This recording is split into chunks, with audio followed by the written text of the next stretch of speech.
excited to talk to you about this new record, man. I had the honor of listening to it last night. Your record label sent it to me. And I've got to say, man, this is kind of a sort of a game changer for Fear Factory in some respect, I guess. It must be a bit of a landmark, I guess. Obviously, with all the things that are happening with the band, this must be a real sort of game changer for you guys. Oh, for sure. Just like you said, everything that's happened to us, there was a point where we thought that this record wasn't even going to come out, because of all the legalities surrounding the trademark name. But we were able to make it happen, through around July 2020 was when I was able to regain the trademark so we could move forward. Yeah. There must be a newfound sort of appreciation for Fear Factory, because obviously you've had a long and sort of big fight for keeping the Fear Factory name alive after all this time. It does seem like you've kind of got a new sort of appreciation for the Fear Factory brand, I guess, in some respect. I wouldn't say necessarily new, because I've always appreciated and loved Fear Factory from the very beginning. So, but more like maybe, fresh start. Yeah, you can kind of say. Yeah. Now, correct me if I'm wrong, but you guys, you started working on this album maybe around 2016, 17, around that sort of period? Yeah, we finished a version of the record in 2017. Okay. And how much of what you had then has changed to what you've got now, or is most of it still relatively the same? It's well, I can't say it's the same, because we went back in and we re-recorded the drums, because originally the drums were programmed. So we went in and we had Mike Keller, who's been with us for the last 9+ years, go in and record his live drums, and that definitely brought a new element to the sound of the record, a new feeling, a new vibe. So with that, we were able to make some changes and add some more keyboards. I got Reese Fulver back on some songs, and also we got Andy Sneap to mix it. Originally we had somebody else, but Andy Sneap mixed Genexus, and so we were kind of trying to go for a little bit of a sequel of that. And Andy Sneap's an A-list mixer, so he did a fucking amazing job, and it definitely added a whole new vibe to the record. Yeah, I was going to ask if this is sort of a continuation of Genexus. It does certainly feel like that, but also there's some different elements in there that were maybe somewhat different to what you've done before in the past. Oh, there's definitely a lot of different elements, and I think a lot of that has to do with the fact that we had some different keyboardists on the record. We had Igor, who used to be in a band called Yes. We have Damien Reynaud, who's been an engineer for Fear Factory for a long time. He came up with some keyboard stuff. A guy named Max Caron did some keyboard stuff. A guy named Giuseppe out of Italy did some keyboard stuff. I mean, we had guys, definitely adding a lot of new elements to the band when it came to electronic stuff. But as far as, the basics, the guitars, bass and drums, the vocals, we do what we do. You know what I mean? We created the style a long time ago. Yeah. And, we just continue with it. We just try to improve on songwriting. We try to make it as catchy as possible, and we try to make it as heavy and beautifully melodic as possible as well, too. Well, it's a fantastic album, and obviously the feedback's been pretty positive with the single that everyone's heard so far, right? The single's been very positive. It's doing really well. It's getting a lot of streams and a lot of downloads for sure. Yeah. And we also did a killer video for it, and I think a lot of people like it as well. Yeah. The video is very, I guess, post-apocalyptic, but was almost military style in a way, I guess. What was the inspiration behind that? I'm not sure if it's, it's got some military elements to it for sure. Especially when the guy's like, hey, go this way, without the military hand signals. Yeah, for sure. But it's basically, the female character, she is the disruptor, and she's trying to disrupt the system from the big mothership that you see at the end of the video clip. The mothership is the one that are sending all the drones, trying to stop them from reaching the mainframe to disrupt the system or just try to destroy it. Yeah, I mean, they're sort of successful, but not necessarily successful in doing that. Yeah. Because the drone was able to shoot the computer. That's it. But you don't Yeah. really know what happens. You're going to see it in hopefully that we're able to do a sequel to that.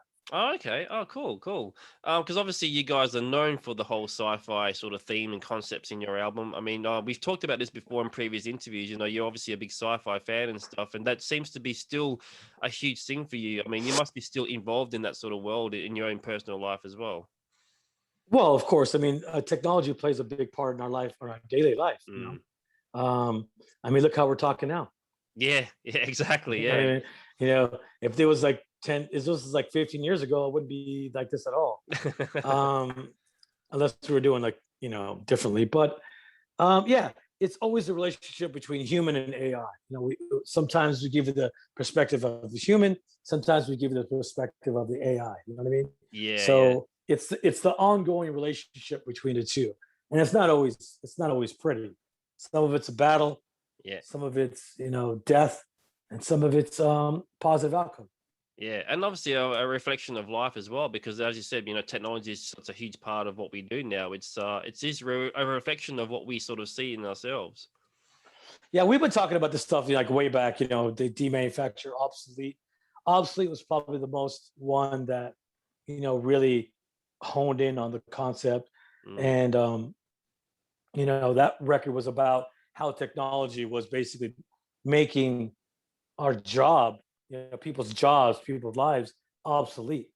Obviously, we did it way more extreme on the record, right? But technically, what that represents is just how certain things and certain people's jobs have changed or have become obsolete. Yeah, it's funny how you look back into the sort of early beginnings of Fear Factory and the concepts you were sort of talking about in those early albums. It's amazing that a lot of that stuff has come to fruition, that we kind of are seeing things now that you kind of talked about back in those early records. Yeah, now I have a robot that cleans my floor. Yeah, yeah. There's manufacturing corporations that are using robotic arms to build things. So in that sense, like factory type of work, some of that has become obsolete for humans. Yeah. Aggression Continuum. Obviously, it's sort of a fitting name for the album because, as I said, it's kind of like the next evolution in Fear Factory.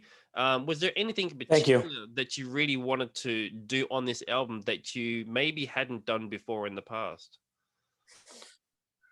I can't say necessarily that it's not a path that we haven't treaded on before.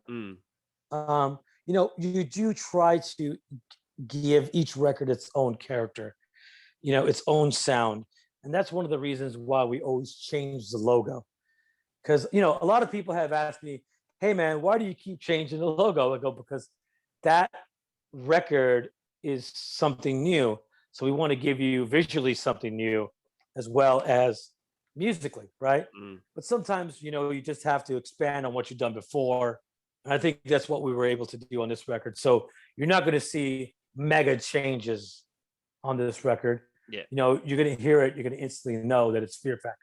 Sure, there's aggressive parts and there's beautiful melodic parts. And it's a very pissed off record. The vibe comes across brutal. The first line that you hear, the first vocal line that you hear on the record is, imagine your life taken from you. Yeah. That's kind of like an example of what we went through just to get here, all the struggles and sacrifices just to make it to where we're at now. And I think that that's probably the difference in the record, is just everything that we went through, and we were able to come out successful and get this record out to everybody after almost 6 years. I mean, it must be a huge relief to finally see the light at the end of the tunnel, so to speak. Yeah, and then I also see a new beginning as well. But like you said, a fresh new start. Yeah. On that note, contradicting to what I was saying. On that note, then, have you, or are you still looking for a new singer? Hold on. Going back to the record really quick, Aggression Continuum is definitely saying that we are continuing this this style, right? Yeah. And that's what you hear on the record. But it also represents the future as well. And that's me continuing with the band and going forward. Also on the record, there's the automaton is is in an X pattern. So X is obviously the Roman numeral for 10, and this is our 10th studio record.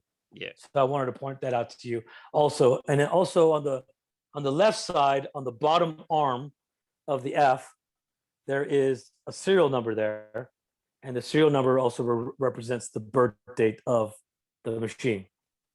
Oh, there you go. It's the model number.